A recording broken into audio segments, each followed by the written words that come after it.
Kita lanjutkan materi yang kemarin, yaitu tentang hukum Newton.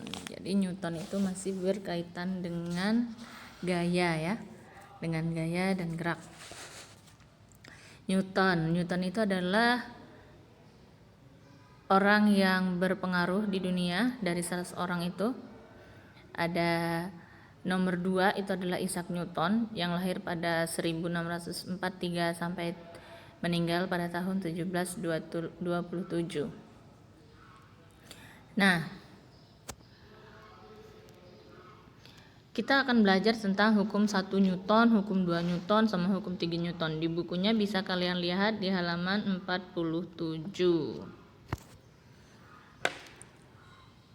Hukum 1 Newton yaitu bila resultan gaya-gaya yang bekerja pada benda nol atau tidak ada gaya yang bekerja pada benda itu akan diam atau tidak bergerak atau bergerak lurus beraturan. Jadi kalau secara rumusnya dia itu sigma F sama dengan 0, gayanya sama dengan 0. Jadi hukum 1 Newton itu menjelaskan tentang sifat benda yang cenderung mempertahankan keadaannya, atau dengan kata lain sifat kemalasan benda untuk mengubah kedudukannya. Sifat ini disebut dengan kelembaman atau inersia. Digaris tuh kalau ada di bukunya. Kelembaman atau inersia. Nah, contohnya dalam kehidupan sehari-hari efek kelembaman ini, misal ya ketika kamu mengerem sepeda, mengerem motor, nah badan kita itu terdorong ke depan. Itu contoh dari hukum Newton 1. Atau kedua benda bermassa sama yang saling dorong-mendorong. Misalkan benda A masanya 50 kg, benda B masanya 50 kg. Saling dorong-mendorong. Apa yang akan terjadi? Tidak bergeser karena beratnya sama, massanya sama. Kemudian contohnya yang selanjutnya seperti bola yang menggelinding. Jadi hukum Newton 1 ini, jika benda dalam keadaan diam, maka dia akan cenderung diam. Atau jika benda dalam keadaan gerak lurus beraturan, maka ia akan tetap gerak lurus beraturan. Jadi tidak ada percepatannya. Itu hukum 1 Newton. Kemudian yang kedua, hukum 2 Newton. Hukum 2 Newton. Percepatan sebuah benda berbanding lurus dengan gaya yang bekerja pada benda itu dan berbanding terbalik dengan massa benda itu. Arah percepatan sama dengan arah gaya itu. Nah, dia ini memiliki percepatan. Karena dia memiliki percepatan, makanya rumusnya itu adalah sigma F sama dengan M dikali A. Di mana sigma F itu adalah resultan gaya, M-nya itu adalah massa benda, dan A-nya itu adalah percepatan benda. Kalau di buku kalian bisa lihat di halaman 48. Dalam contoh sehari-hari, misal nih ya, ada dua buah mobil truk. Bentuknya sama, keluaran tahunnya sama.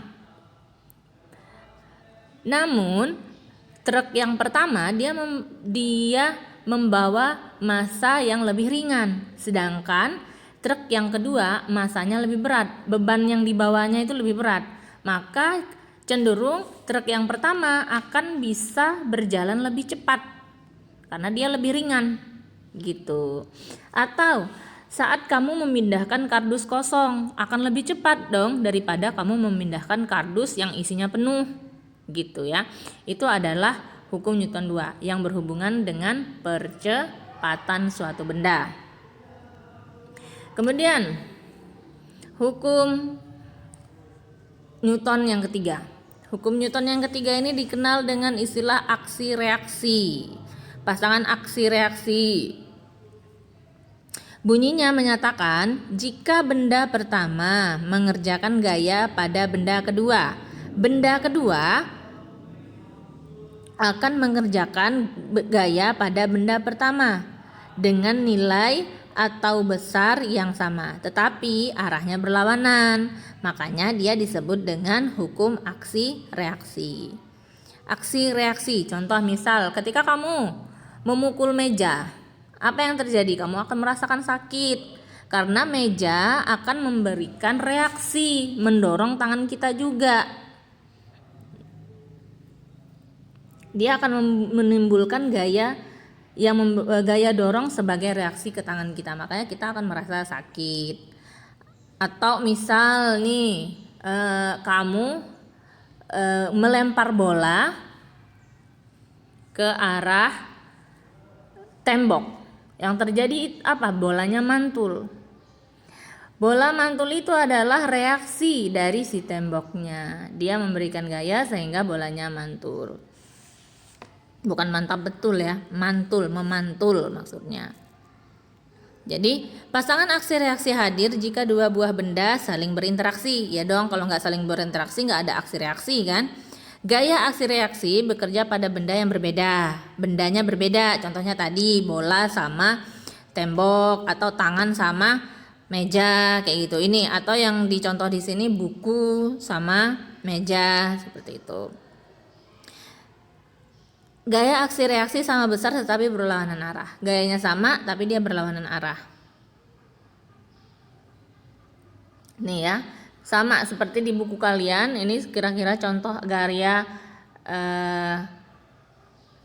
aksi reaksi yang pada buku. Nih di halaman 48.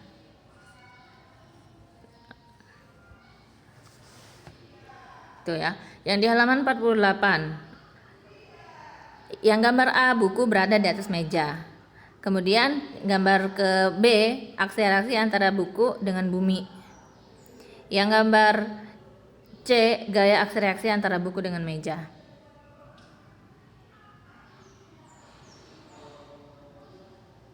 Nah, contohnya itu ya.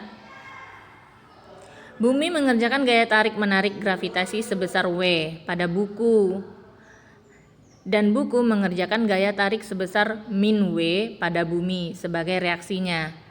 Kedua gaya tarik itu merupakan pasangan aksi reaksi. Jadi yang dihitung antara bumi sama bukunya ya.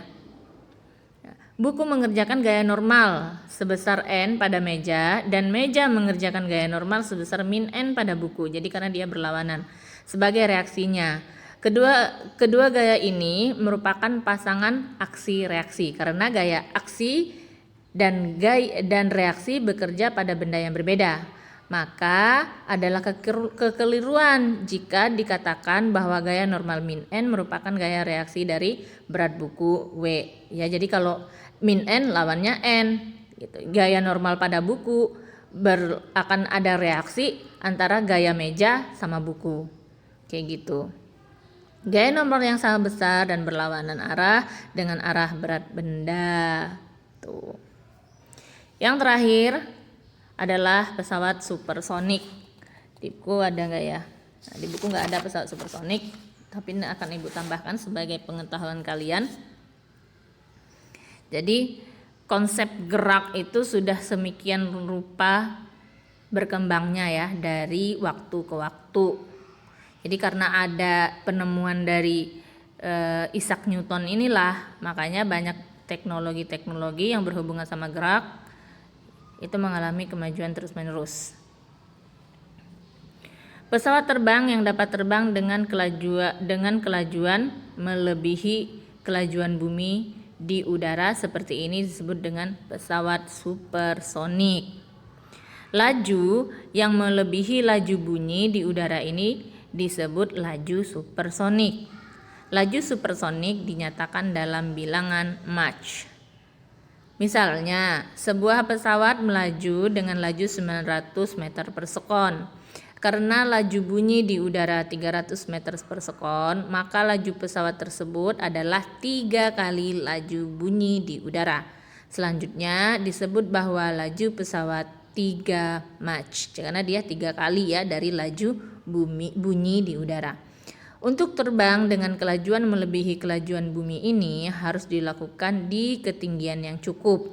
Jika tidak demikian, maka akan terjadi gelombang kejut. Udara yang diawali oleh pesawat terdorong menyamping.